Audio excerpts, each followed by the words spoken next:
Okay, welcome to the 8th Congressional District Forum with Congressman Matt Cartwright and candidate Joe Bognett.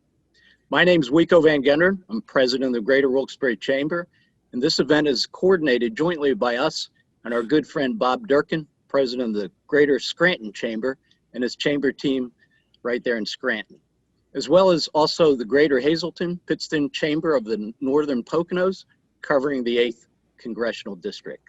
We want to thank members of all our regional chambers for attending today, and especially our government affairs committees and members who, upon registering, for helping us formulate the questions for today. And I would also encourage you to ask any questions through the Zoom chat feature as we go on. A couple of administrative issues before we start. The event is being run remotely using the Zoom platform with technical assistance provided by Lesson Alive. Thank you, Valerie Serra, to you and your team for your expertise. This program will be recorded and posted on our respective chamber websites after the conclusion of the events. Both candidates have been provided a list of advanced questions, and all of our selection of the questions will be posed to the candidates during the program. We have with us this morning an exceptional Alex Trebek style moderator in our own Bob Durkin, who will moderate from that list of questions submitted by our government affairs committees, as well as from some of you upon registering from this event. And as mentioned, during the program, audience participation may submit questions to the moderator through Zoom chat. The moderator, in concert with chamber representatives, will screen the questions and, as time allows, pose those questions or composites of those questions to the individual candidates. You may have noted that we have asked you to turn off your video and audio so that our administrator, Valerie, can ensure solid audio by the candidates and moderator in which they can be clearly heard and seen. The schedule for this morning will be as follows.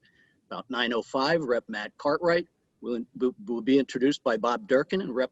Cartwright will be allowed some opening comments. Following those comments, Bob Durkin will begin asking pre-screened questions to the candidate. After questions have been completed, participant questions may be added subject to time constraints. At approximately 9:45, the congressman will be allowed to offer closing comments, and will then offer a 10-minute break from 9:50 to 10 o'clock, at which time Jim Bognett will be introduced and the pattern above will be repeated. And again, after the program, the recording will be posted on the participating chamber websites. And so now, without further ado, let me introduce my colleague from north of the wall, Mr. Bob Durkin, to introduce and moderate today's 8th Congressional District Candidates Forum. Cronkite Bob, it's all yours, buddy. Thank you, Wico. And thank you, Congressman Cartwright, for joining us here today. This is the second time we've done this. We did it 2 years ago during this congressional campaign. And Wico and I and the members of the other chambers really do appreciate you taking the time to join us and speak directly to our members. So let me offer a brief introduction to the congressman. U.S. Representative Matt Cartwright represents Pennsylvania's 8th Congressional District, who was first sworn into Congress on January 3rd, 2013. Matt graduated magna cum laude with a history degree from Hamilton College in 1983. He earned his JD from the University of Pennsylvania Law School in 1986, where he was a member of the Law Review. He has practiced law for 25 years. And throughout his tenure in the House of Representatives, he's introduced over 60 pieces of legislation, including many bipartisan bills. Matt serves on the House Appropriations Committee and is on its Appropriations Subcommittee for Commerce, Justice and Science, Financial Services and General Government, and Military Construction and Veterans Affairs. He's also a member of the House Natural Resources Committee and serves as co-chair of the House Democratic Policy and Communications Committee. Matt lives in Moosic with his wife, Marianne Mundley Cartwright. They have 2 sons, Jack and Matthew. So thank you and welcome, Congressman Cartwright. Well, thank you, Bob. And I particularly appreciate the leadership that Bob Durkin and Wico Van Genderen have provided to the business community in northeastern Pennsylvania. And I also want to extend my gratitude for the work of everybody in the chambers and all of our business leaders.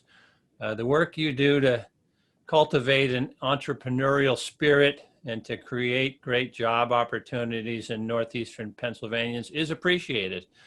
There are those of us who understand that private enterprise is the great engine of American prosperity. I've always known that, and I don't intend to abandon that soon. That entrepreneurial spirit has made our local businesses the backbone of this economy, and ultimately has made this region a wonderful place to live. The hospitality and tourism businesses that allow us to experience this wonderful district with family and friends, the distribution and logistics companies that help keep us moving and connected, the manufacturing plants that fuel innovation, the agricultural producers that help feed America, all contributing to northeastern Pennsylvania's unique economy and diversified economy. And I hope I've shown over my time in Congress that I'm here to lift up our businesses. Over the last year, last year alone, I'm proud to have helped secure about $8.8 million of federal money through my role on the Appropriations Committee to help make northeastern Pennsylvania work. Getting our fair share of federal funds coming back to you to provide the equipment businesses need and investing in our workforce, that's a priority. I got into this business because our area needs help. And I understand that the U.S. representative can't fix the entire economy, but there's an awful lot that he or she can do, and I know that. And I know that when I hear things like the Scranton School District has over 80% of its kids that qualify for the free lunch program, we're on the verge of a grinding poverty in our area, and we're not gonna fix that alone. And we need our fair share of federal tax dollars coming back to be at work in our economy. That's how the relationship between our government and our businesses should work. I know that every federal dollar that comes back from Washington turns into $4 in economic activity. And I know that an effective member of Congress is what we need. That's what I intend to make myself. You know, I've learned a lot. I've been in politics all of 8 years now, and it's a long learning curve down in Washington. And you know, Harry Truman was right. If you want a friend, you better get a dog. But you know, you can work on relationships, and I work on them with Democrats and Republicans. And I'm proud of the progress that I've made. I made my way onto the House Appropriations Committee, and this coming January, I'm going to take over one of the 12 subcommittees as its chair. That's one thing I found out very quickly, is that the chairs of the subcommittees of appropriations hold all the strings. They're so important, they call them the 12 cardinals of the Congress. And I made it my business to become one of the cardinals, because what that means is you're in charge of the first draft of a bill. All of the federal spending in this country originates in the House Appropriations Committee, and it's split up into 12 subcommittees. I'll be taking over one of them in January, and I will be responsible for writing the first draft. It's called the Chairman's Mark, of the Commerce, Justice, and Science Subcommittee. This means I'll be allocating $72 billion a year as chair. Now, of course, we take amendments and we take input from other members of Congress, but I have the first draft, and it is absolutely legit and above board that a member of appropriations in that position can use that influence to make sure our share of federal dollars come back to northeastern Pennsylvania and get to work in our economy. I'm taking this seriously. You know, we have to have more money in our economy. We have to have more and better jobs. That's the way we fix these problems. You know, I mentioned the school district, and you know, the continual wars between the you know, the city and the service unions and the homeowners against the teachers unions. All of that happens because we don't have enough money floating around in our economy. That's what I aim to remedy if I can. Now, we're in the middle of this COVID-19 pandemic. I want to talk about a little bit. It's not just a public health crisis, it's an economic crisis. And I've talked to a lot of business owners that are just scraping by. Sat down with restaurant owners who are on the brink of going out of business. People who had to throw away their inventory, people who had to cancel their contracts for more inventory, and people who, even when business is going well, are just scraping by. The margins that they survive on are tiny. It's a tough way to make a living.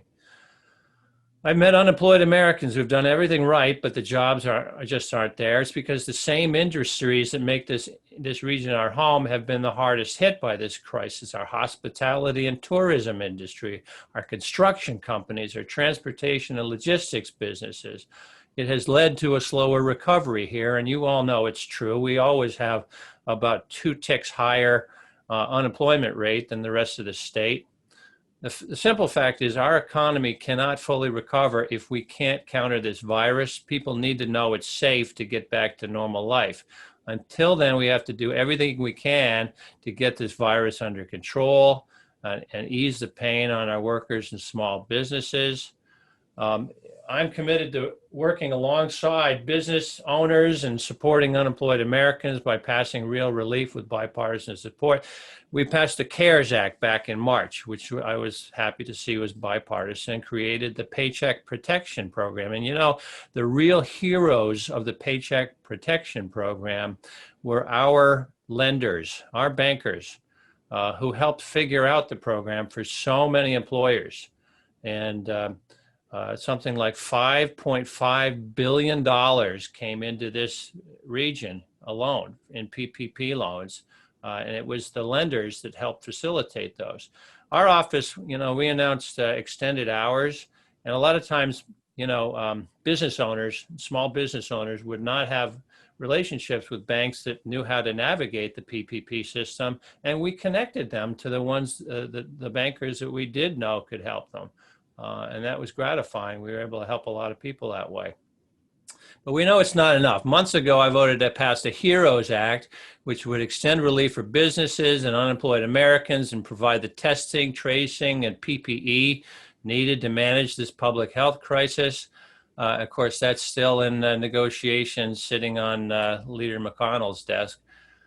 We're talking about the very relief that will make it safe enough to turn the page and move forward with our local economy and American economy. Turning the page so businesses aren't scraping by and restaurants can open up their dining rooms. And most importantly, turning the page so we don't spend another sleepless night in fear of losing a loved one to this virus. So I'm calling on Congress and Democrats and Republicans alike to use the HEROES Act as a starting point and pass real impactful legislation that will help us control the virus and move forward. We don't want to allow partisan politics to get in the way of supporting struggling families and safely reopening our economy, not now and not ever. Not only do I want to help this district recover, but I think we can help our economy boom in a way all Americans can share. And remember, after the Spanish flu 100 years ago, what happened after that was the roaring 20s.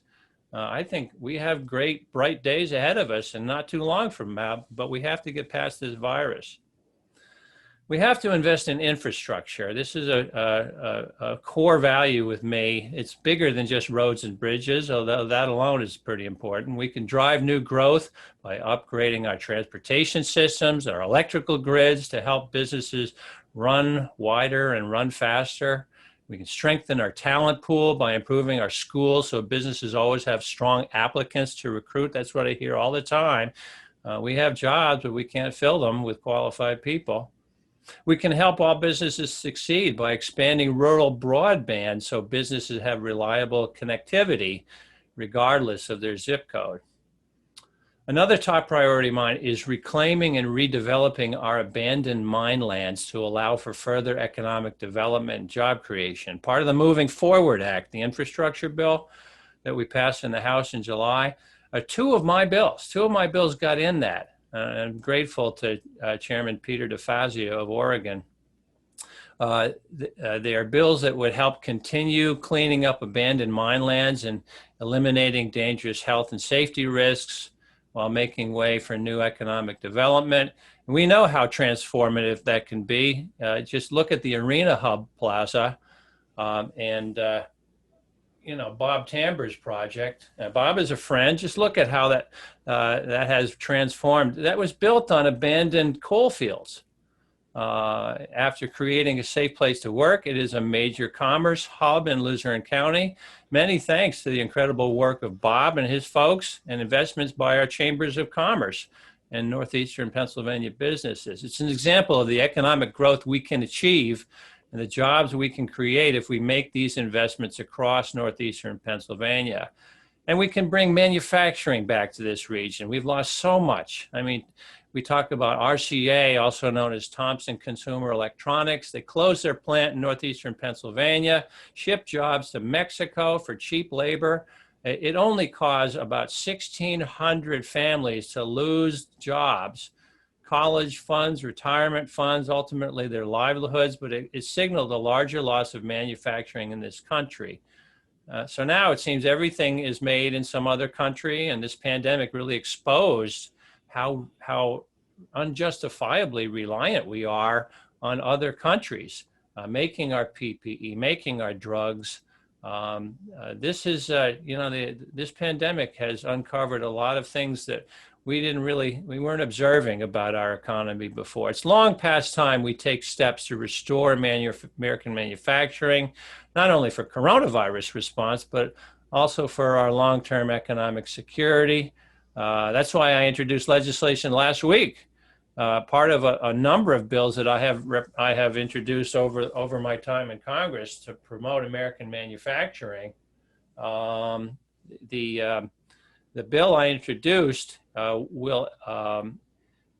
is something that will spur PPE manufacturing in the United States and end our reliance on China for that supply. It'll prepare us for future health crises, create more jobs in America. Look, there are innovative, pragmatic solutions that I'm committed to achieving as your congressman. It goes beyond partisan politics. It's doing what's right for Northeastern Pennsylvania. And with the business community's partnership and leadership, we can strengthen our economy to support our small businesses, expand the tax base so that we're not always at each other's throats over these things, and provide for a better future for Northeastern Pennsylvania. So with that, I'm going to turn it over to you guys for questions. Well, I'm not sure we have any questions left, Congressman. Sorry. Wore you out. No. Now let me return to the you early on in your comments referenced the CARES and HEROES Act. Number one, I think a couple of elements that I've asked you to expound on. One is what do you think, what is the status of this, and what are the opportunities to perhaps move this as quickly as possible? Both we as the Scranton Chamber, the Wilkes-Barre Chamber, the U.S. Chamber, and Pennsylvania Chambers have all, pushed for action on a fourth stimulus bill. So, number one, the question would be, what is the status, or how do you feel about the prospects of a fourth bill? And then, if you can, there are a couple of elements that are coming back to us through our members. On the manufacturing side, particularly on the construction side, there's a mixed feeling about the additional funds that were put into the $600 on unemployment benefits. And I know that's a point of discussion in these bills. And so I'd like to know your thoughts about that. And second, issues about potential for liability protection for businesses. Sure. There's a lot of concern about what people are doing in these challenging times. So again, if you would address a couple of those items. Sure, Bob. Thanks for the question. So yeah, a lot of time that I spend, I'm listening to experts. I've listened to the epidemiologists, the pandemic experts, listened to the economists. And the economists are the ones that scare me the most. You will have a hard time finding any serious economist among them that says we don't need another major COVID response bill. We absolutely have to pass another package. I mean, they're saying we are teetering on the edge of a Great Depression. Now, I don't like going deeper into debt than anybody else. But you compare that with the evils of what a depression would do to this country, the harm and, the lasting harm to our economy that could result. So, that's why Jerome Powell has been a hero in this, easing the money supply and and getting more money out into the pockets of the consumers. 70% of our economy is consumer driven, and if the consumers don't have dollars and cents in their pockets to keep the economy going, we're all in a lot of trouble, and we have to prevent that. Look, this is not about Democrats and Republicans. Rising tide floats all boats, and everybody knows that. This virus is still not under control, and we can't fully restart our economy until it is. So what we need to do is enact legislation that meets the full scope and scale of this public health crisis, so that we can reopen our economy with confidence. It's no good just saying, okay, we're open now, because people are still scared and they're not going to come out.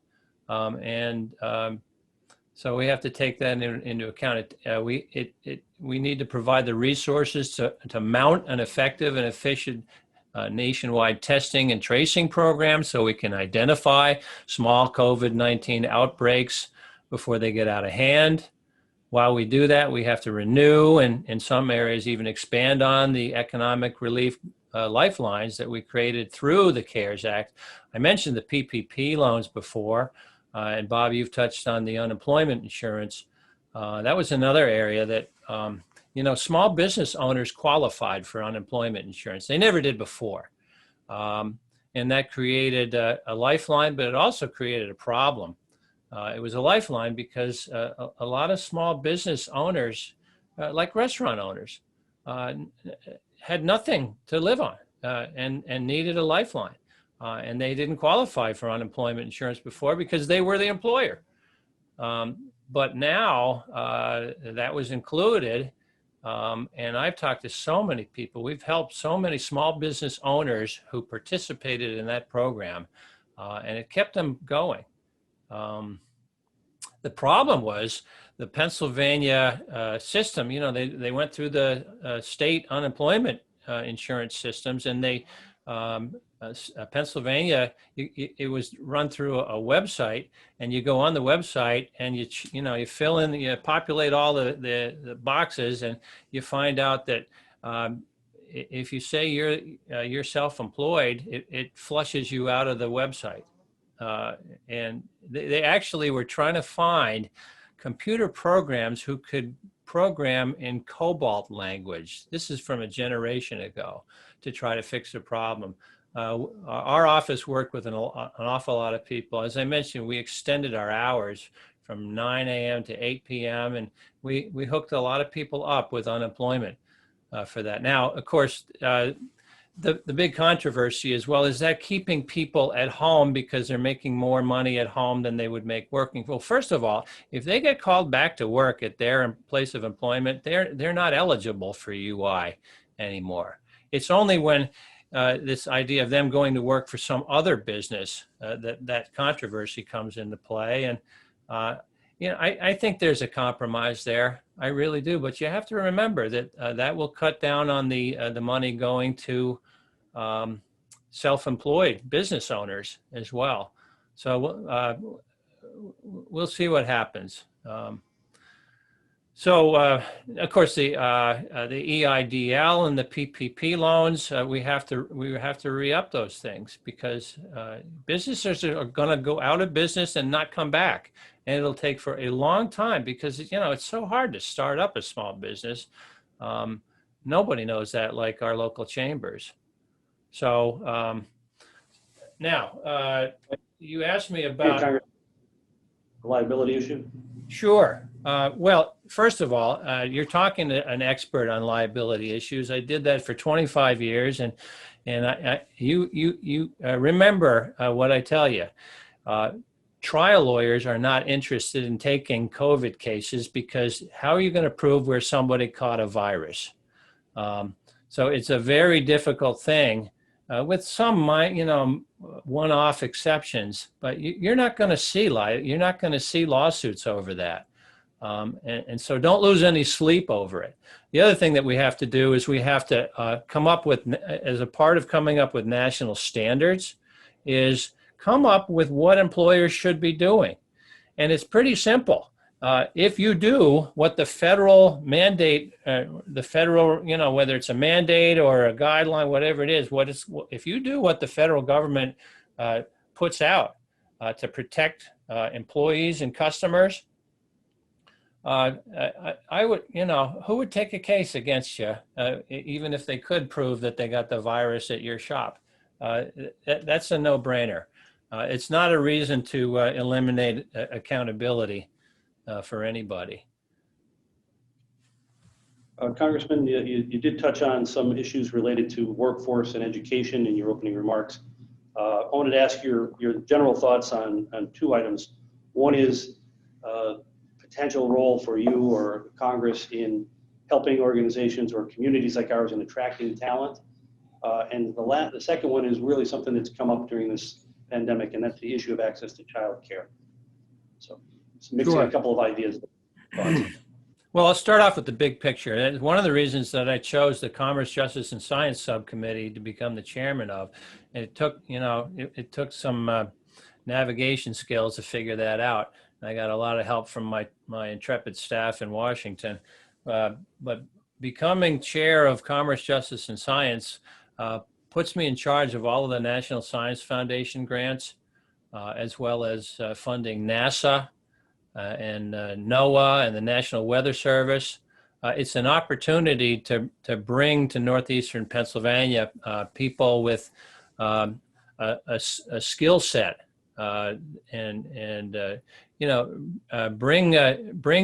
make our area more of a center of knowledge and learning, and that's what we need. Bob, I do hear it all the time. I can't find qualified people to fill my jobs. So part of it is kind of changing the landscape of the knowledge base in Northeastern Pennsylvania. But part of it also is beefing up education and public education. It starts at the earliest level. The federal government doesn't do elementary school and high school. They start with Head Start. And I have been very, very successful over my 8 years at bringing money into Northeastern Pennsylvania Head Start centers, because we got to make sure all the kids start off grade school at a place where they're going to succeed. And if you don't, you're going to end up with some kids that look down on themselves, have self-esteem problems, are playing catch up the rest of their academic careers. Head Start is so important to make sure we have a quality workforce in our area. We also can increase access to job training programs. For example, I've co-sponsored legislation, the College Affordability Act, that would create a new category of job training Pell Grants that could be used for short-term programs to launch high school grads into successful careers while also starting them on a 2 or 4 year college degree. We also have to increase federal investment in career and technical education programs and improve their alignment with labor market needs. I couldn't be prouder of the way that Lackawanna College has done exactly that, and that's a model for all of us to follow. So the College Affordability Act would tackle that as well. So again, revisiting a broader comment that you made on infrastructure. The challenge, of course, in Northeastern Pennsylvania, from a road system, strength and weakness in a way. We have incredible access to interstate and statewide highway systems. Of course, the big challenge is the funding, and the model, of course, the formula includes federal funding to state and local. Can you speak to the issue of federal funding for infrastructure for roadways and bridges? I will, but one thing I forgot to mention in response to your last question, you asked me about childcare. Yeah, that's really important because so much of our workforce are parents, young parents, and they have to have dependable childcare to be able to show up at work. So that's actually part of the HEROES Act. Again, it's stuck in negotiation right now, but that's a big element of it. Infrastructure, we've talked about it. Our roads, our bridges, our transit system, our water systems, our sewer systems. We got handed down a wonderful portfolio of assets by the greatest generation.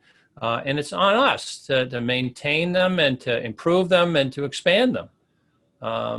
Because Otherwise, we're going to fall behind.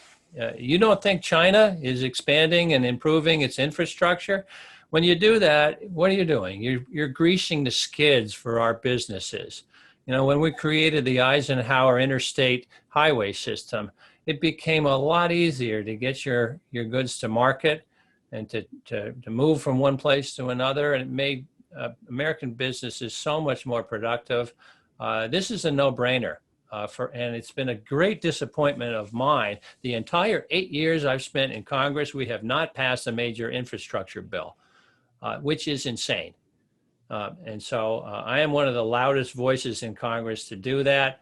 As a member of the Appropriations Committee, one thing that I did was I helped secure over $60 billion in funding that will invest in rural broadband development this year. So every student and worker can have access to reliable connectivity, and that is part of infrastructure. So now we passed the Moving Forward Act, and I mentioned before the mine reclamation bills that I have. Two of my mine reclamation bills got included in the Moving Forward Act. It's a $1.5 trillion infrastructure bill. I have some hope that in the next administration, there will be progress on infrastructure. If you remember, there was the one contentious meeting at the White House that was had, I think, last year, and it didn't go well, and we didn't talk about infrastructure after that. That was a huge disappointment. And again, I'm one of the loudest voices that say we have to do this. I mean, look at what happened in Flint, Michigan, when they didn't maintain their water systems. People got poisoned. Children got brain damage. That's what happens when you don't act responsibly with the infrastructure we have, and you don't act to keep it up and improve it and expand it. Good, thank you. On the issue of promoting business development, what have you done or what will you do to try to help attract and grow business in our region? On that, if we can talk about innovation or other, I know you referenced it before, other elements of where Washington may be able to have a hand in helping us promote business development. Right. Well, look, there's a great expression I just, somebody reminded me of last week, is money goes where money is welcome. And it's the same of new business. Where new business is welcome, that's where it's going to show up. Now, look, I'm up to now. I have helped facilitate over $900 million in federal money coming back to our area. Much of it for economic opportunities, and I'm not going to slow down. In fact, I'm just about to get to the next level, as I've explained, where 1 billion over 8 years is nothing compared to what I'm going to be able to do going forward, and I'm chomping at the bit. That is the major thing that's driving me to run this reelection campaign. I make it my business to make connection with businesses, and I worked hand in hand with the chambers, as you know, regional planning bodies, economic development agencies to create jobs and grow our economy. It's what we need around here. I'm a big supporter of the Toby Hanna Army Depot and its high-tech maintenance and upgrade work for the Army and other service branches. I was there when the Major General, who sits at the Aberdeen Proving Grounds, came into my office and talked about the need for to fulfill a software development program that the local private company in Maryland could not scale up in time to do. We got that for Toby Hanna, and in fact, they hired so many people that they had to have a jobs fair to do it. Couldn't be prouder.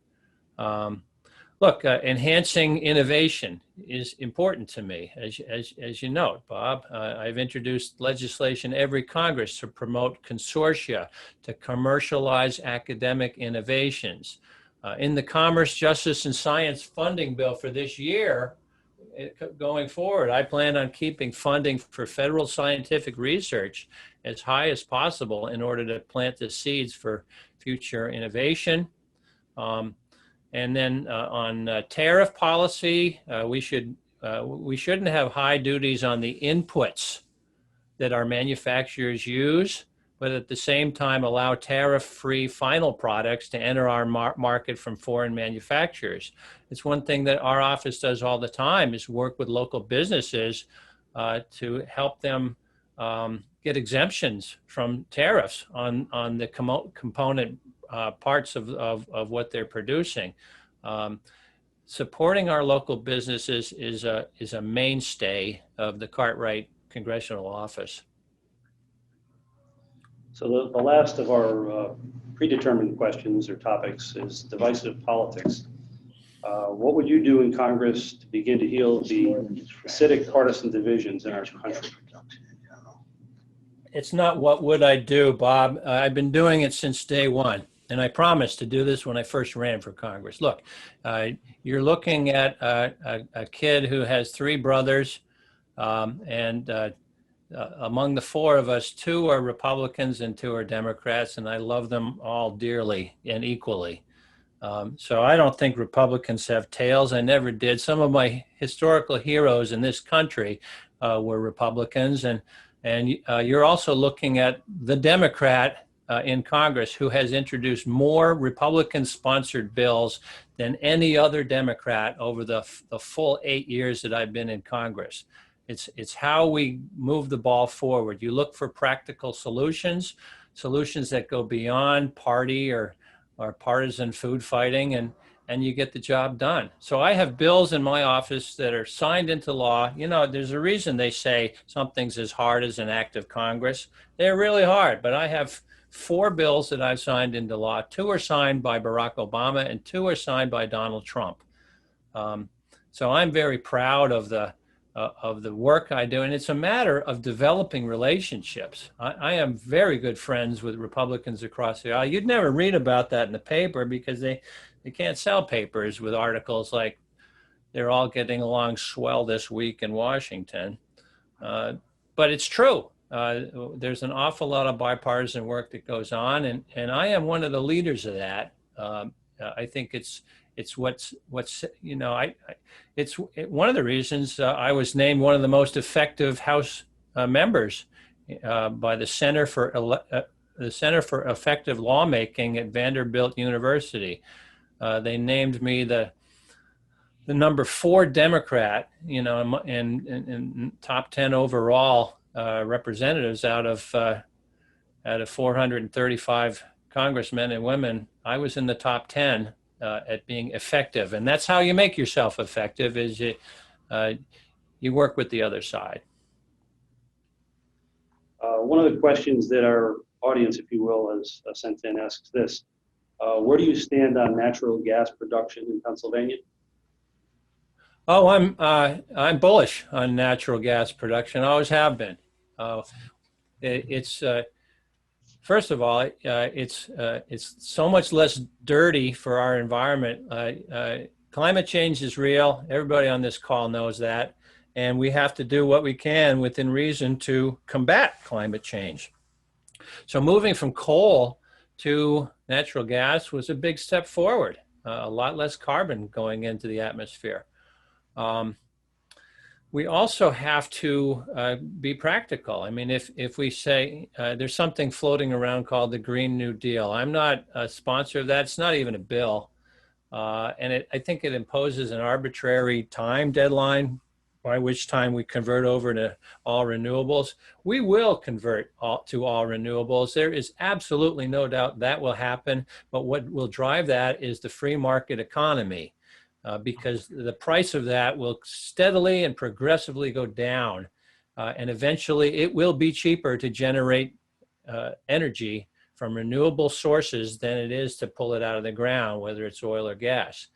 In the meantime, I support natural gas. I want to see it properly regulated. I want to see it uniformly regulated. So that we don't have accidents and we don't have fires and we don't have pollution of water and wells and And also, we don't have an unreasonable amount of methane escaping into the atmosphere, which is also very detrimental in the climate change fight. Another question our audience is asking is, what is your position on the Affordable Care Act, and particularly in light of the pending case before the Supreme Court? Oh, I'm a supporter of the Affordable Care Act. People know that. I ran on that when I first ran. It was under attack the entire time. My full first 6 years in Congress, I was in the minority, and the Republicans in the House repealed it about 56, maybe 58 times. Here's why I like it. I was on the board of directors of the Mid-Valley Hospital for 7 years, long enough to wrap my head around hospital finance. And one thing I found out right quickly was people show up at the hospital without insurance and they have to be treated. It's the law, and they have to be stabilized, and the hospital takes it on the chin for that free treatment that they dole out. And the more people show up at the emergency room, the more the hospital's bottom line suffers. And they don't. They have to make they have to balance the budget, and we did. And you'd see it over and over again. What comes out of the budget when you can't make ends meet? People, nurses, med techs. You have to keep cutting down on staff. You get to the point where you can't even, you have one med-surg nurse covering 40 patients. What happens when 2 of them code at once? Somebody's going to have a bad day. And eventually, you can't pass the state standards by the Department of Health, and your hospital closes. Ladies and gentlemen, in my first year in Congress, 2013, we had 2 hospitals close in my district. St. Catherine's Hospital in Schuylkill County and the Marion Community Hospital in Carbondale. Look, you can talk all day about how good this insurance policy or that insurance policy is, but when you talk about actual care, that's where the rubber hits the road. The quality of your care is so much less if you don't have a local emergency room to go to. I won't give you the full speech, but the neurologists say if you're having a stroke, lost time equals lost brain. So my view is let's keep our hospitals alive and strong by insuring as many people as we can. And while we're at it, let's make sure we prohibit discrimination by for-profit insurance companies against people with pre-existing conditions. There are 130 million of these people in the United States. And I think this country has got around to the point where we understand they need to be protected. Again, I don't need to move into the realm of conjecture, but if the Supreme Court should cut down the Affordable Care Act, what can Congress do? What would you expect Congress to try to do in the aftermath of that? It's a question that I asked Bill Barr. Right now, I'm the vice chair of the Commerce, Justice, and Science Subcommittee of Appropriations, and we fund the Justice Department. So Attorney General Barr comes to us to ask for his budget to be filled, and we take testimony from him. Last April of 2019, I asked him that. I said, look, you're involved in this lawsuit to invalidate the Patient Protection and Affordable Care Act. You put the full weight of the Justice Department behind the effort to invalidate that law. I said, what happens if you win? What's your plan to cover 130 million people with pre-existing conditions?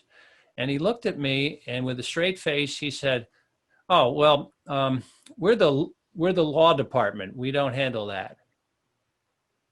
That was an insufficient and a flip answer. They don't have a plan. We don't have a plan. And the answer, Bob, is I don't know. I think what we ought to do is work together, realize Americans want these things. They want no lifetime caps on insurance. They want pre-existing condition protections. They want their kids to be able to be on their insurance till 26. They want to close the the Medicare Part D loophole, donut hole. They want those things. Let's work together to figure out how to make it stronger instead of constantly trying to undercut what I think was a pretty good start toward covering more and more people. Congressman, thank you for answering all the questions as posed by our members, and we really do appreciate the time you've given on that. We're now at 9:45, and based on our schedule, we want to give you once again the floor for any closing remarks. So it's all yours. Thanks, Bob, and thanks, Wico, and thanks to everybody who tuned in for this. I am running for re-election. I want your support because I want to support you. You are the job creators in Northeastern Pennsylvania. Many of you know Bob Morgan, my district director, and Bob and I work as hard as we can to help you make it through this pandemic and to expand your businesses. There's nothing I love more than a factory tour, an office tour to find out more about your businesses. And, there are all kinds of informal things that a member of Congress can do to help your business, such as connect you to experts or sources of employees that you might not know about. We've done a lot of that over the years. And my dad was a business guy, and he spent his whole career with the General Electric company, and he taught me a lot about business. But more than anything, he taught me that American private enterprise, the private sector, is what drives the American economy. We need to keep it strong, and my office, the Cartwright office, is there to help you navigate whatever challenges the federal government throws up for you, and try to make it easier for you to survive. Your business is your baby, and we want to help you nurture your baby and make your baby grow, and more than anything else, employ more and more local people with family sustaining, gratifying work. So thank you for what you do, and thanks for listening to me drone on this morning. Thank you again, Congressman. Wish you the best for the remaining 2 weeks of this campaign. And thank you for your service to the United States of America. Appreciate it. Thanks, guys. Have a great day. So, great, thanks. So for those on the call, we have a little extra time here, but we're going to be taking a break, allow you to get a chance to reestablish yourselves. And then at 10 o'clock, we'll start again with candidate Jim Bognet, and we'll carry the questions forward for him. So I hope you can stick with us. Thanks.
Welcome to the second half of our 8th Congressional District Forum with the candidates for Congress.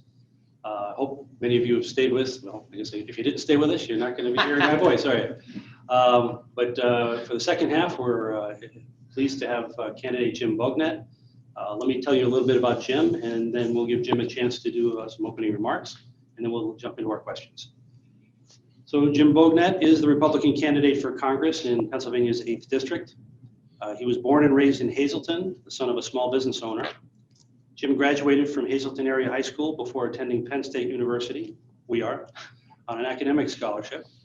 Jim was awarded a half-tuition scholarship to UCLA, where he earned both a law degree and an MBA. Jim interned for Senator Rick Santorum in the U.S. Senate and has worked for Representative Lou Barletta's first campaign for Congress. He's worked on gubernatorial and Senate races. He's worked as manager of 3 statewide campaigns and worked on 3 presidential campaigns. Jim founded his own small business, a firm helping companies and organizations across the country with public affairs and communications issues. Most recently, Jim held a senior position with the Trump administration in Washington, where he worked on manufacturing and small business issues. So welcome, Jim Bognet. Thank you so much, Bob. Thanks for having me. Well, as we get started here, I just want to first extend my sincere thanks to the Scranton Chamber, the Wilkes-Barre Chamber, the Hazelland Chamber, and the Chamber of the Northern Poconos for sponsoring this event. This is an incredible opportunity to speak with business owners. I grew up in business. My father and uncle had a construction company since 1969 in Hazleton, and as a small child, I would go and clean the fittings that we sold. And as I got older, I spent a lot of time pouring concrete, digging ditches, running a jackhammer on a job site. So I understand what businesses across northeastern Pennsylvania deal with. Unlike some other candidates you might meet, I've worked with my hands as I grew up. Had my own grass cutting business, had a paper out, probably what a lot of you did as you came up and you got interested in business. And I was fortunate and lucky to open my own business here in northeastern Pennsylvania, helping companies. So, you know, my whole campaign is about jobs. I want to bring jobs to northeastern Pennsylvania. I think that for too long we've been left behind. I know that the efforts of the Scranton Chamber and all the chambers to create jobs, and I really appreciate them. In my area in Hazelland, Pennsylvania, Can Do had a big effect on our community over the last 60 years in bringing our area back. And we saw some great things at the beginning of the Trump administration. 3 years of great job growth. The Humboldt Industrial Park in Hazleton, booming. Amazon, leveraging some of our assets here, our great roadways that connect at 80 and 81, our proximity to amazing markets in Philadelphia and New York City, Allentown. So we have a lot of things going for us. I want to be a champion selling what we have to offer to businesses all over the country. I want to talk about some of the policy points as well. Taxes. I believe the Trump tax cuts were a major stimulant to businesses here. I know my small business, my family's business, paying lower tax rates helped us create jobs. It put more money aside for investment. So I want to make sure we protect those tax cuts. I know some of the Democrats, including the Democrat presidential candidate and my opponent who you just heard from, they don't support the Trump tax cuts. They think taxes should be increased. I want to keep taxes low. In fact, I want to look for more opportunities to cut taxes even further. I believe the tax environment is one of the most important things that determines business investment. Also regulation. Under President Trump, we saw a deregulatory regime over his term. I want to keep that up. We should have smart regulation, not more regulation, smarter regulation, more targeted regulation. I believe that's important. And one of the things that I'm very passionate about is exploiting our energy resources. My grandfather came here from Italy when he was 4 years old. He went to work in the coal mines when he was 15 years old.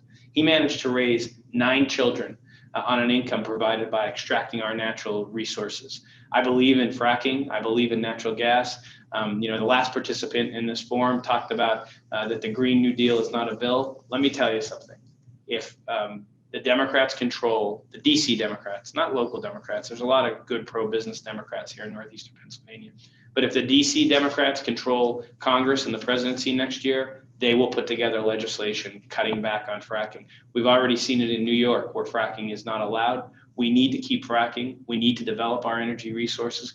Pennsylvania can be the Saudi Arabia of energy. We can, for the 21st century, we have so much natural gas. We can really provide great jobs all over northeastern Pennsylvania. And I've met many people in the natural gas economy up here. They have a great story to tell, and I think that's a growing area.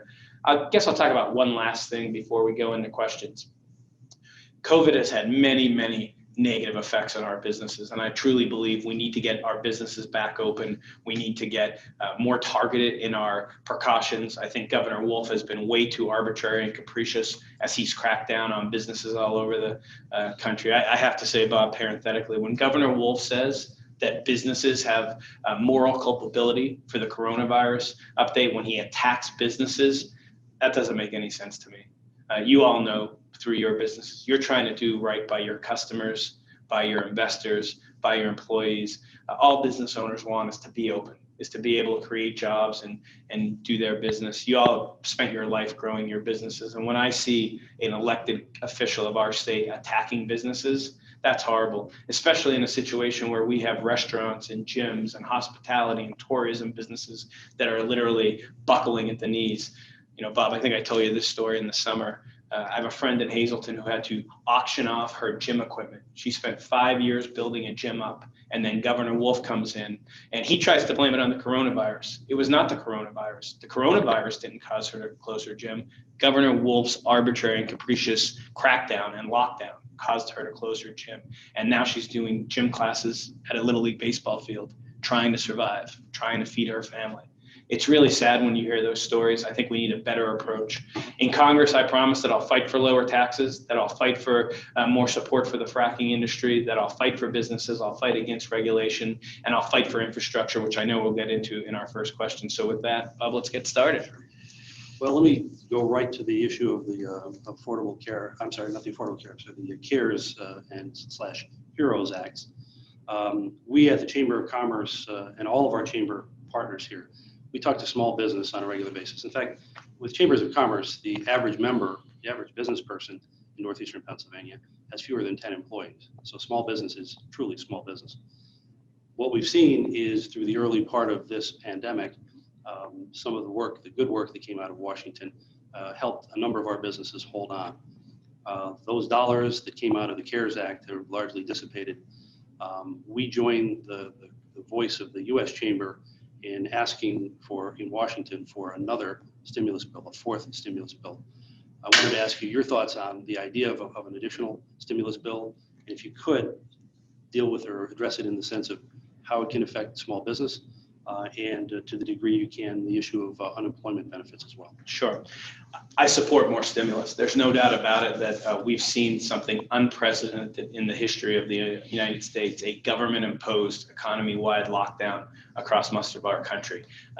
As I've talked to folks that are unemployed, they say, why did the government take my job away from me? Why did they order my company to not employ me? It's really a sad state of affairs. And I know the PPP program has been such a lifeline for small businesses. You hear it everywhere you go that PPP allowed them to stay open, stay in business, and keep paying people. So I think we should immediately extend the PPP program. I think we should immediately reauthorize it and extend it well into next year, because it's going to take well into next year for small businesses to recover. On unemployment insurance, I also think we should extend additional federal unemployment insurance, but I do think we have to be very careful. Talking to businesses around the state, it has to be set at a level that does not incentivize people to not work. It needs to be set at a level that helps people who don't have a job, but doesn't stop businesses from bringing people back off the bench, which I've heard from many businesses across the country, especially across our district. They're having problems at the level it was set at, bringing people back. So maybe instead of it being a finite amount of money, 600, 800, 400, maybe it's set at a percentage of previous compensation, that we will gross up to, some percent of previous compensation, so we don't provide disincentives. But I think that needs to be done immediately. It should have been done 2 months ago. And I also think we need liability protection for businesses. There is a prominent plaintiff's law firm, I think one of the former partners was just on with you last hour, that is looking for opportunities and advertising to sue people based on coronavirus, to sue businesses. And that's not proper. We should give liability protection to businesses. We shouldn't make them deal with lawsuits from greedy plaintiffs' attorneys. So I would just say, what's going on in Washington? We've now had, 3 months since the CARES Act funding ran out. I believe it was July since it ran out. And we haven't got a big bill. And Speaker Pelosi keeps saying we need a big bill, we need a big bill. I would say, let's get these discrete things done. There's broad bipartisan agreement between the president and Democrats and Republicans in the Senate on unemployment extension. Let's bring that up to the floor separately and get that extended. There's broad agreement on PPP funding and extending that. Let's bring that up. The Problem Solvers Caucus, a bunch of moderate Democrats, have called on Nancy Pelosi and her leadership team, which Mr. Cartwright's a part of, to get something done with the president. I think there's no excuse. I think it's shameful that the Democrats in Congress and the president haven't been able to get something done. And I would just ask Mr. Cartwright and Ms. Pelosi, let's get these things on the floor. Let's get them passed. We need to do it to help the American people. Let's not politicize it anymore. Thanks. Let's think more broadly than the current pandemic and circumstances. Well before this, as Northeastern Pennsylvania, along with the rest of the country, was doing very well economically, our businesses, so many of our businesses were challenged in the area of workforce. We had scores of businesses. I mentioned to you that we've had roundtables of different business sectors, and virtually every one of them brought workforce up as a number one issue. When we do economic development, we and our colleagues at Can Do, for example, you can trust me, if you want to ask the folks there, Kevin or Joe, you'll find out that when you ask them what we're selling in Northeastern Pennsylvania, it used to be land and buildings. It used to be, the incentive programs that were available. The biggest issue now, and has been for a number of years now, is workforce. So against that backdrop, thinking very broadly, if you make it to Congress, what do you think you might be able to do to help us in Northeastern Pennsylvania to enhance our workforce, thinking specifically of addressing skills gaps that I think everybody on this call is aware of, keeping and attracting talent, and any other ideas that you may have along those lines? In January and February, when I got into this campaign before COVID hit, the number one question I heard from business owners was about the skills gap, was about bringing more workforce on. They could not find employees. What a profound problem, but in many ways a good problem to have. It shows that our economy was moving. So there's a bunch of approaches that I would be for in Congress. Number one, vocational training. I think we need more emphasis on vocational training. My mother was a teacher at the Hazelton area boat tech school for the last 20 years. And there are folks coming out of there at 18 years old that are getting good jobs because they're trained for good trades jobs. So I think we need more apprenticeship programs, more apprenticeship plumbers, carpenters, pipe fitters, things of that nature. We need more help for those folks. I also think fracking can be such an amazing opportunity. The northern tier is becoming a huge fracking area. I think training by the community colleges and also by our vocational schools and high school can really prepare kids for those jobs, not just the low skill area of those jobs, but the high skill areas, running a drill, running some of the seismic technology that allows us to find good deposits. I think that could really help. And of course, we know we have good colleges here. We have incredible colleges, the University of Scranton, Wilkes, King's, Penn State, East Stroudsburg. We have Misericordia. We have some of the best colleges in the country in our area. But what I often see is that kids go through college here and then immediately move away. And so many of my friends that graduated from Hazelton High School and then went to Penn State or King's or Wilkes, they immediately moved away to New York City, Philadelphia, Allentown, Washington, D.C. And that's really sad. I hear from grandparents and parents all the time. I've really spent my whole life trying to save up to educate my children, then they leave. Well, I think we have to focus on those high-skilled knowledge worker jobs here. You have a kid who can go take a great job for Oracle in Vienna, Virginia, making $75,000 a year out of college, and there aren't those jobs around here. So I think in many ways we have a mismatch, not only a skills gap, but a mismatch of the skills versus what jobs are available here. So in Congress, I want to fight to bring knowledge worker jobs here. We have a really profound opportunity. We have people now getting out of the cities, leaving New York City, leaving Philadelphia, and coming here and renting homes in the Poconos and Wayne County and Pike County. I hear from my friends in the real estate industry that we have houses going for 10, 15% over asking. Let's convince those people to stay. Let's convince them to bring their businesses here to Northeastern Pennsylvania. We're a beautiful place to live. We have some of the most amazing mountains and lakes here. Let's get those folks here so we have those high-paying jobs. And then just one last thing. You need a congressman that's willing to work, that's willing to go out and attract the jobs, to do the hard work of business development. And I think we also need to realize that even in COVID, we still have a bit of a skills gap. I was talking to the Van Hopelands, who are in Drums, Pennsylvania. They run one of the biggest tulip operations in the country. They bring flowers in from the Netherlands and sell them. They're bringing in 100 people every week from outside of our district, Allentown, Newark, New Jersey, to help them. So even during COVID, we're still seeing how hard it is to get workforce. I promise to work around the district, including with our other elected officials at the state level, to try to address that workforce gap. Staying still, in a sense, tangentially on the workforce side of it, one of the issues that COVID-19 has exposed is challenges with respect to childcare and as it connects back to work. So it's early. There's two issues there. There's early childhood education, but also daycare and the like. Any thoughts on how you in Congress might be able to help address that problem? Well, I think this is another area where Governor Wolf has just completely let us down. I have a lot of support from teachers. My mom's a teacher. Some of my cousins are teachers. Many of my friends are that I grew up with here in Hazleton are teachers. And they say, how does this make sense, Jim? I'm back to school teaching. I need to go into school and teach, even though the students are remote. But my children are remote. So who takes care of my children during the day while I'm teaching? I have a 7-year-old, a 9-year-old, and a 13-year-old. The 13-year-old could be on her or his own, but the other children can't. It's not fair to ask my 13-year-old to be the caregiver for her younger children. It's a real problem. And the way that local school districts and Governor Wolf have, again, pretty much made it impossible in some respects to do in-person education, I think we need to get the schools open in a safe way. We need to take coronavirus serious. We need to be safe. But I think we need to get the schools back open. That'll help crack down on a lot of problems in childcare because teachers all over the state are having problems with that issue. On a more broad sense, I've heard some innovative ideas. We've seen some of our companies have actually brought childcare into their plants. One of my big supporters who owns a factory in Mountaintop actually opened childcare in his plant for the first time. They've never had that before. They have like 45 kids taking advantage of that childcare option. So I know that's expensive. I know that's tough for employers to do. I'm not saying employers should do that, but it's certainly an innovative option that people have taken to address this.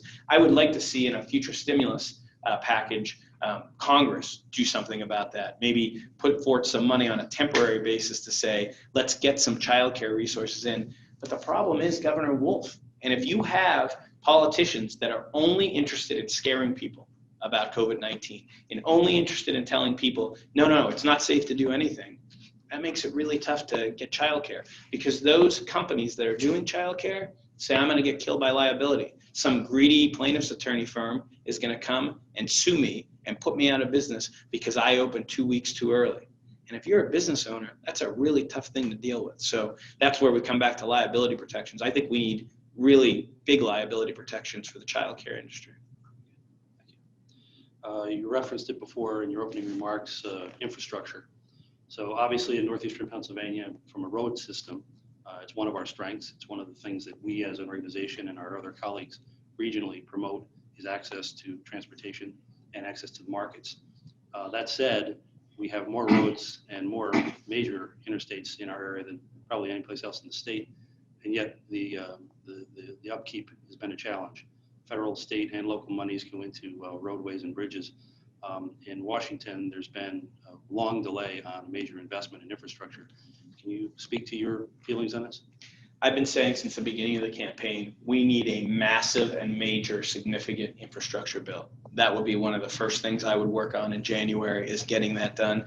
And the need is only more profound during COVID-19. We need to get people back to work. This is a great way to do it. Our roads and bridges are not first class. We have great access. I mean, 80, 81, 84, Route 6. We have a great network of roads, but they need repair. I drive all over the Wyoming Valley every day from Hazleton up 309, cut over to 81, going down that road. I feel like I destroy my car every day bouncing over those potholes. And if it's that bad for me in a passenger car, imagine the trucks that are carrying millions of tons a day of product. We need better roads. I think we need something in in a big way there. I will work on that. But that's where I think actions speak louder than words. Mr. Cartwright was talking about, I'll work across the aisle. For 4 years, President Trump has talked about we need a major infrastructure bill. We never even got it out of committee in the House under Democrats or Republicans. There's blame to go around there. The Republicans controlled Congress in 17 and 18, and the Democrats controlled it in 19 and 20, the House of Representatives. And we haven't got a bill that even came up for a final vote.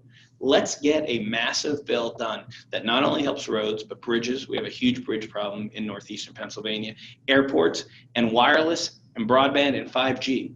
I mean, our cell phone infrastructure is substandard here. You go down to the Lehigh Valley or you go down to Philadelphia, you don't drop a call. You drop calls all the time here. That hurts businesses. As we go to a wireless knowledge worker economy, workers need to be able to access the internet from anywhere, especially as we get these devices that have internet access everywhere they go. If you don't have a good internet system, that's a problem. So I think internet and 5G should definitely be in any major infrastructure bill. I will work tirelessly to get that done. I'll reach across the aisle with Democrats because this is not a partisan issue. This is something that needs to get done. And I'll just say one last time, it hasn't gotten done under our current congressman. I will work hard to get it done. Let me just put in a plug for public/mass transit. One of the issues that we have been working on, in fact, have started to overcome, is access to some of our businesses. The industrial parks, for example, we've looked at and worked with Colts here. I know Luzerne County Transportation has done a very good job as well down there. The issue, of course, is not just the willingness and desire to have public transit to these sites, it's the funding. One of the biggest problems right now, of course, is that the amount of money coming from the federal government and the state governments to these local public transit systems has actually been reduced over the last couple of years.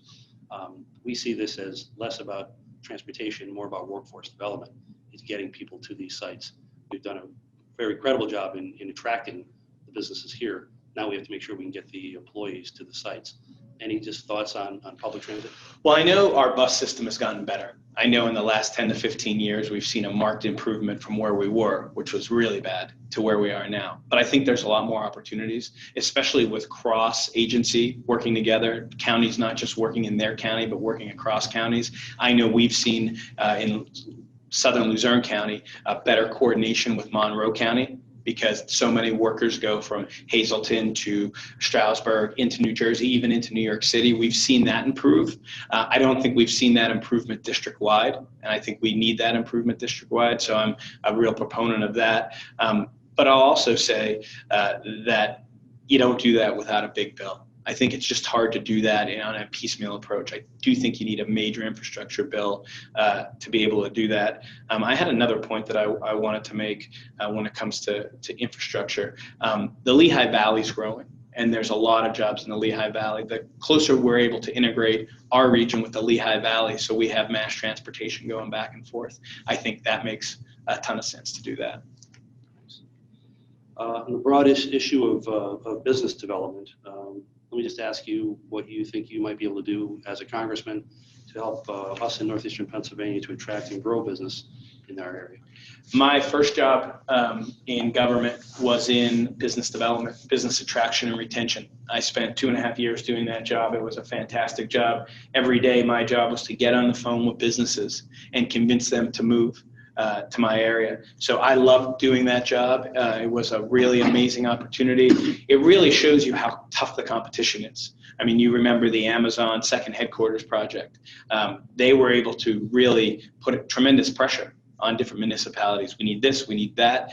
It was a contest. It was very much a business contest of who could provide the most services. So I think number one, you need a congressman that's willing to do the work, that's willing to go on the trade missions, that's willing to go and meet the individual business owners that are thinking about moving to our state or our area and do that work. I'll tell you a story I heard about Kalahari Water Park when they were thinking of coming here. That's 1,100 jobs. $550 million of investment, and they asked Mr. Cartwright to attend the first meeting when the gentleman was coming in from Wisconsin, and he said, "Call me for the ribbon cutting." We can't have the attitude, "Call me for the ribbon cutting." We need a congressman that's there from day one, that's willing to send his staff, that's willing to show up in person, that's willing to get in his car from DC and drive up to Tobyhanna or drive up to Milford or drive up to Scranton and be there for that meeting. And now in a Zoom world, it's really time. You can't even blame it on distance. Can you get on a Zoom call with the CEO of XYZ company in Texas and convince them that Northeastern Pennsylvania is the place to come? I pledge to you and your members that I will be available to do that I will make myself available, that will be the number one priority, because that's jobs immediately. You get a business to move here, that's jobs immediately. And I think the other thing we have to think about is, how do we leverage our strengths? Well, what are our strengths in Pennsylvania? Compared to New Jersey and New York, our tax regime is much better on a state level in Pennsylvania. Compared to New York and New Jersey, who we might be competing with, our cost of living is much lower. Our cost of homes and schooling for children of executives moving here are much lower. I think we have to do a better job of marketing that and getting that message out. And I think we have such an amazing opportunity with this trend toward remote work. Now you can work for a company in Philadelphia, Allentown, and New York, and you have to be close enough maybe to go in there 1 or 2 days a week, 2-hour drive from say Hazleton to New York City. But you can work 2 or 3 or 4 other days a week from home. I think that gives us a profound opportunity to steal a lot of these white collar jobs from New Jersey and New York and bring them to Northeastern Pennsylvania. Because if I have the choice between paying $600,000 for a house or $300,000 for a house, 600 New Jersey, 300 here, still being able to go into New York or Newark or Philadelphia, I think I'd want to be in Northeastern Pennsylvania. But we need to get out there and market that, and I will do that as a congressman. How about the issue of innovation in terms of job growth? Any thoughts on how you might be able to stimulate that out of Washington? So important. I mean, think about our economy. I graduated from college 27 years ago. Google didn't exist. Yahoo didn't exist. Facebook didn't exist. Many of the biotech companies didn't exist. If you go down the S&P 500, I'd say probably 40 to 50 of the companies on the S&P 500 didn't even exist when I graduated from college. So we've seen innovation across the United States. One area where we haven't seen it, and I think is really important for our area, is healthcare. The business models in healthcare are very similar today that they were 25 years ago. I think that healthcare is something we do exceedingly well in Northeastern Pennsylvania. Geisinger, the Lehigh Valley Health Network, Geisinger's partnership with the University of Scranton. One of my cousins is going on a full ride to the University of Scranton for medical school because he pledged to stay in the area and work for the Geisinger network. I think we have an incredible medical and health services economy here, but I do think we can even do a better job at innovating. I would like to see more surgery centers, so that there's more discrete surgery centers where you don't have all the overhead costs that hospitals have. I'd like to see more of that. I'd like to see more transparency in billing so people can make more of their own health decisions. I'd like to see wider coverage so we have less unreimbursed care where hospitals are left on the hook and that causes them problems. And I'd like to see more medical tourism, frankly. I believe we have some of the best doctors in the country. We should be bringing people here to get surgery. So that's one area where I think Congress can work to allow more choices in medicine and create more innovation. The other area I would say is in our energy industry. We've already seen amazing things in natural gas. I think there's more to be done. I think there are more deregulatory things we can do to spur innovation. There's still some laws on the books that prohibit the shipment of oil and gas by boat between ports in the United States. I think we can really address some of those things that are creating barriers to us even doing more natural gas here in Northeastern Pennsylvania. And then lastly is education. The more we support and have a great education system, the smarter and more educated our kids are, the more focus on STEM opportunities and engineering. We have a STEM school in Drums, Pennsylvania, where kids from 9th grade on can make a decision.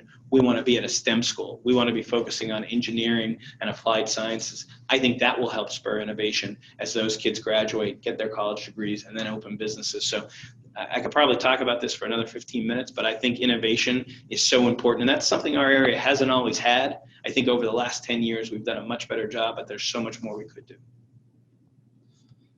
Let me ask you a question that came in during the earlier session, and that is your stance on the Affordable Care Act, particularly considering the pending Supreme Court case. So I've been on the record that I'm against the Affordable Care Act because I believe it took a lot of choice away in healthcare. Remember the old saying from President Obama, if you like your doctor, you can keep him, which turned out not to be true. So I'm against the Affordable Care Act as a whole, but I support protecting and covering people with pre-existing conditions. And I've said that from the beginning of my campaign. My opponents attacked me on that. Had Nancy Pelosi come in with millions of dollars, attack me on that. We must protect people with pre-existing conditions. And that comes not just from a policy basis, but from a personal basis. My father has one kidney, had his kidney removed from cancer. He has 2 artificial hips. He survived a massive heart attack. He has more pre-existing conditions than anybody I know. My mother is diabetic. That's a huge pre-existing condition and a big risk factor for coronavirus. I talk to constituents all over northeastern Pennsylvania of how scared they are of losing their health care.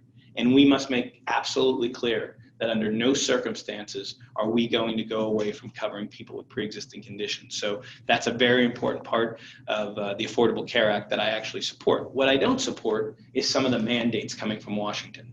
And those mandates have really caused problems for businesses. I had a gentleman come into my campaign office yesterday who tried to get coverage under the Affordable Care Act. And with all his pre-existing conditions, they would cover him, but it was going to be $4,700 a month. He doesn't make $4,700 a month working. So having something that says you must cover pre-existing conditions, but we're going to make it too expensive for you to afford health care, that doesn't help that gentleman. So I think Republicans and Democrats have to come together, pass a better health care plan. It's not a binary choice. You're for or against something that was passed 8 years ago.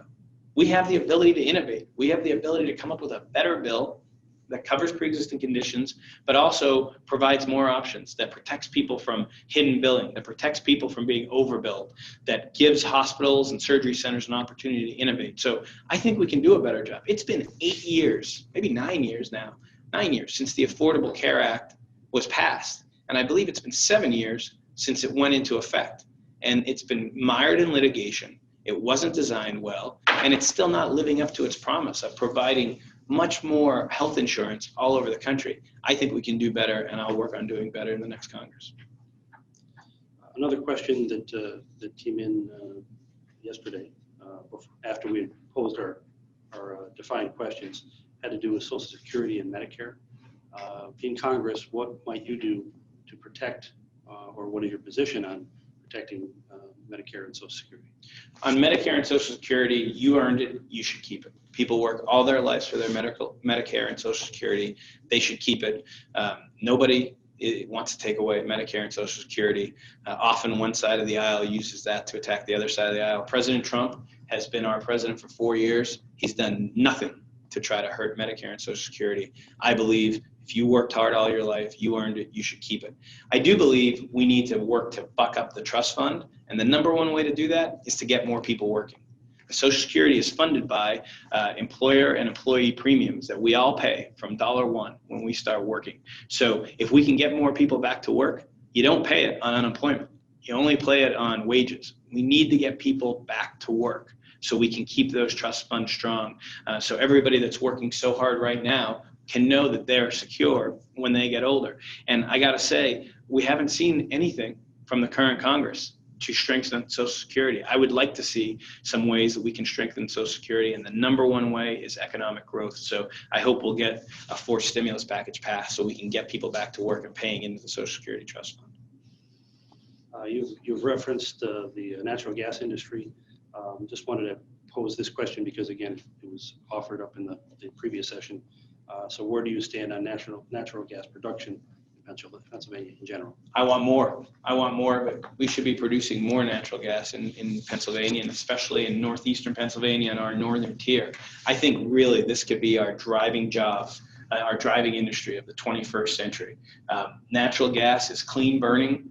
It's cheaper than many other alternatives. We have a tremendous amount of it in our shale assets all over the country. New York has handicapped itself by not allowing fracking. I would like to supply all of New York's natural gas needs, all the way up to Maine, all the way down to Tennessee. We should be providing them with natural gas.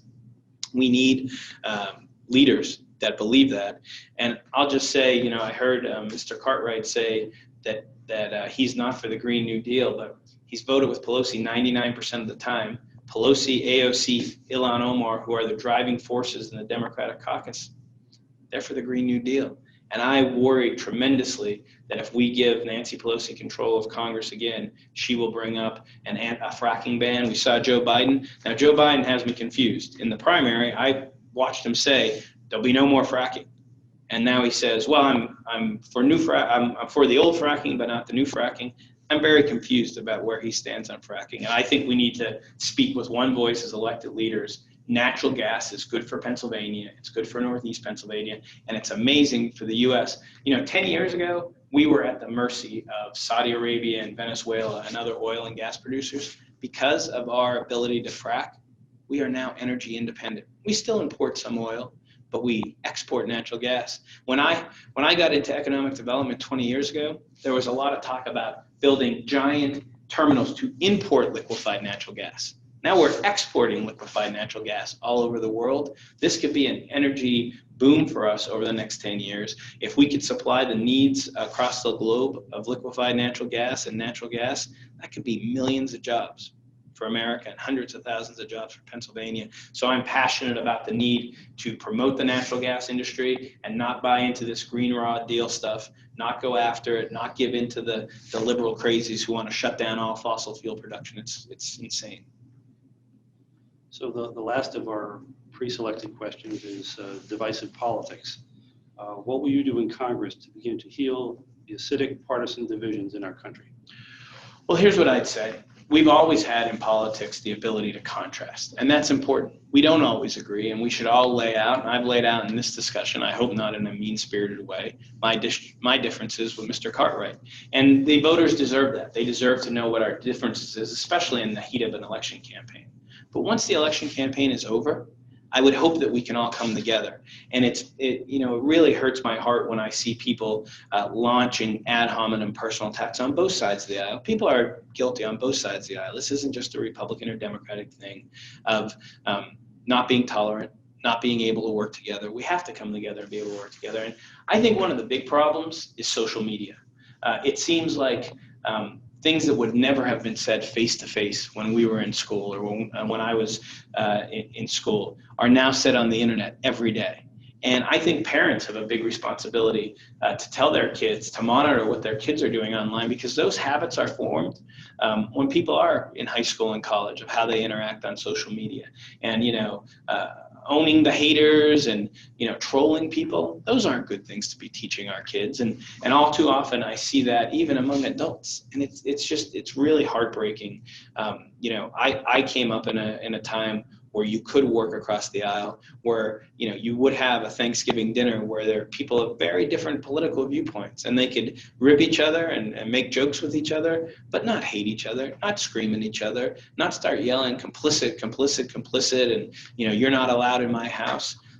That's very bad. It's very pernicious for a society. And I think after this election in 3 weeks, we all need to make an effort to come together, work together, and go forward to make America great again. Thank you, Jim, for answering all of our questions. The format we have allows for you to do closing remarks, and I'll warn our participants here that WECO will also come on at the end of this as well to give our final closing. But it's your floor. Well, I just want to thank you all again for sticking with us and listening to us. Hopefully you had 2 good hours of hearing the differences in approach to business from me and my opponent. I will be a pro-business congressman. I will make it a priority to go out and attract businesses, retain businesses, work with businesses, because when it comes down to it, everybody wants a job. Everybody wants the dignity of a job, and business owners have been tested and tried this year. Coronavirus has been a huge, huge challenge to all of us, and I want to just congratulate the businesses that have been able to keep going, been able to get through this. I want to encourage you to stick with it. We will get through this. We will be out of this. We'll be sitting here next summer talking about how we're back growing again, how we went through the toughest year probably any of us can remember, and we're able to get through it. So stick with it. Keep on it. In Congress, I'll push for a big infrastructure bill. I'll push for liability protection. I'll make sure that we don't increase our taxes. And I would just say, look at my background as a small business owner versus my opponent's background as a trial attorney. Him and his family spent most of their time shaking down and suing businesses like yours. I will never do that. I pledge that I will be there as an ally and a protector of businesses. All I want to see is us get back to sub 5% unemployment in northeastern Pennsylvania. I want to see stories being written about how northeastern Pennsylvania is the best place to do business in all of Pennsylvania, and how we're stealing jobs from everywhere else across the country. And last but not least, I will have an open door. If you have a problem when I'm in Congress, in the business world, call me, call my staff, reach out, come visit us in DC or Northeastern Pennsylvania. We will be your ally. We will be your champion. We will fight for you. And I hope you'll consider voting for me on November 3rd. Thank you. Rico? Well, I want to thank candidate Jim Bognet and Congressman Matt Cartwright for joining us today for the 8th Congressional Forum.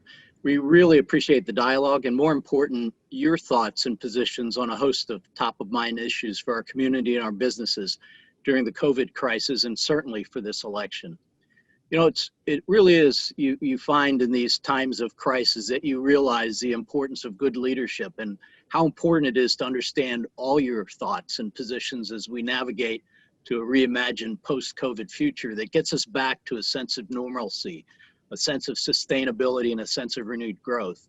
So thank you to both candidates for being here today.